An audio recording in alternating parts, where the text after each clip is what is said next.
Church Kids, my name is Miss Lily, and this month we are celebrating Asian American Pacific Islander Heritage Month. Wow, is that a mouthful? But I'm so excited that this month we get to celebrate all of the amazing things that Asian Pacific people have brought to the United States. They have created some of the most amazing inventions. They have brought over their music, food, their culture, and has made the United States now what is one of the most diverse countries in the world. How amazing is that? And did you know that Asian Pacific people have come from almost 50 countries?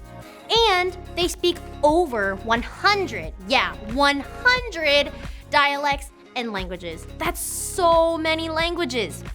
And the reason why Asian Pacific Heritage Month became a holiday and became this month that we get to celebrate is because of the first immigrants that came from Asia to the United States in the 1800s and the completion of the Transcontinental Railroad on May 10th, 1869. And this is just the start of the most amazing things as to why we celebrate Asian Pacific Heritage Month together.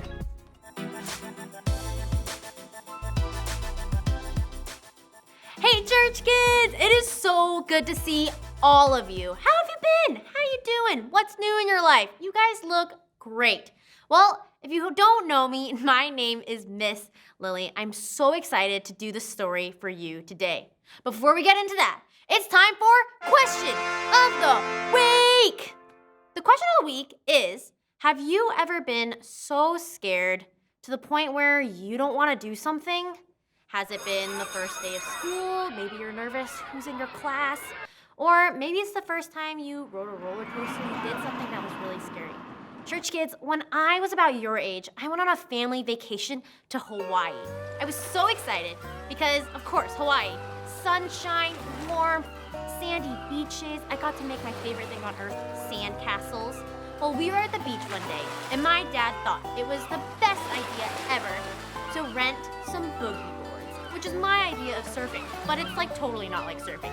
A boogie board is where you get to lay on your chest and you let the waves just take you on a nice ride. We were really excited, and I was super pumped to go. But then I thought, no, Dad, I'm sorry, I can't go. And they were like, why, Lily? What's going on? You love swimming. Yeah, well, it's true. I do love swimming. I'm a pretty good swimmer. I'm not afraid of the ocean, but I said, I don't think I can make it out there with you guys. And the reason why, Church Kids, was because I was afraid of fish. If you're thinking, did she just say fish? Yes, fish. I'm scared of fish. I know, it's crazy, but it's actually true. I'm actually scared that fish would surround my entire body and attack me, or they would kiss me, or they would glide past me. The whole idea just kind of freaked me out. But my dad said, Lily, it's okay. There's not a ton of fish, and if there are fish, they're way out beyond where we were swimming. So I said, okay, I'll go with you, but if I see any fish, I'm turning around. Well, I was boogie boarding with my family, and I kept looking down to see if there were any fish around me. There wasn't. My dad said, Lily, it's okay. We're having fun. And we kept doing it, and Church Kids, eventually, it was really, really fun. Well, in Church Kids, we have been talking about stories that have pointed us to Jesus. We have learned about Adam and Eve. We have learned about Abraham and his miracle baby Isaac. And then when Isaac grew up and got married, he had a baby named Jacob. And when Jacob grew up, he had a baby named Joseph.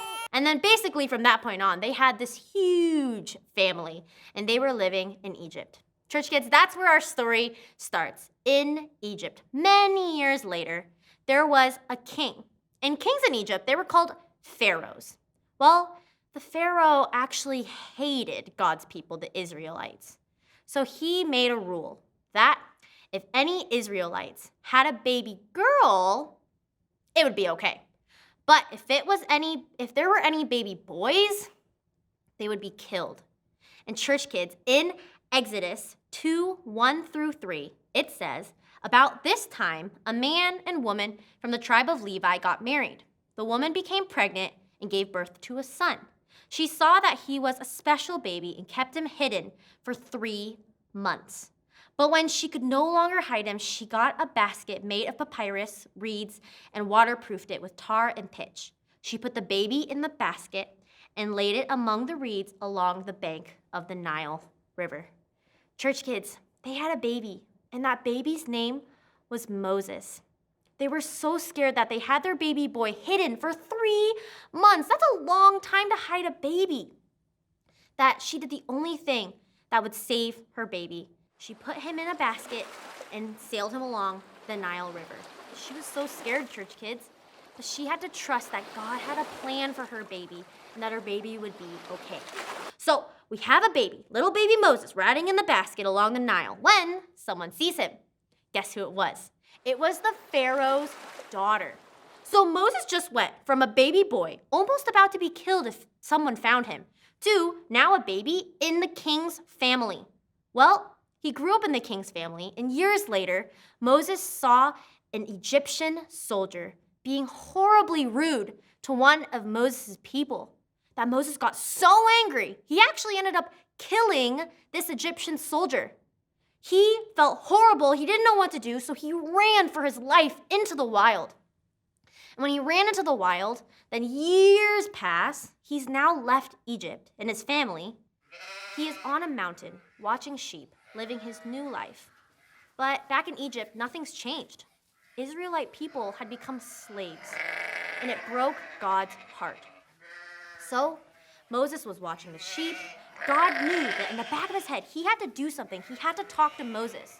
So up on that mountain, trying to get Moses' attention, Moses turns around and he sees a burning bush. Now, when you and I think of burning bush, thinking about a burning bush right now, I think smoke, flames, it smells like fire, things around it are burning. But this burning bush was different because there was a bush, there was fire, but nothing was burning. The leaves weren't burning, it didn't smell like fire, but it got Moses' attention. And God said, Moses, you have to go back to Egypt and talk to the Pharaoh to let my people go. And Moses was like, what's going on? Like, I can't go back to Egypt. I can't talk to the Pharaoh. I'm scared. And in Exodus 3:12, Jesus said, I will be with you. And this is your sign that I am the one who has sent you. When you have brought the people out of Egypt, you will worship God at this very mountain. So, of course, Moses listens to God. And as scared as he is, Moses goes back to Egypt, the place where he ran from. And he took so much convincing, and he talked to the Pharaoh and had him change his mind and free God's people. Church kids, when we get faced with scary things, which of course will happen, whether they're small or big, whatever it might be, we have the ability to trust that God will always be with us every step of the way. So, did you think that Moses' mom was absolutely terrified to give up her baby and have her baby go down the river? Yes.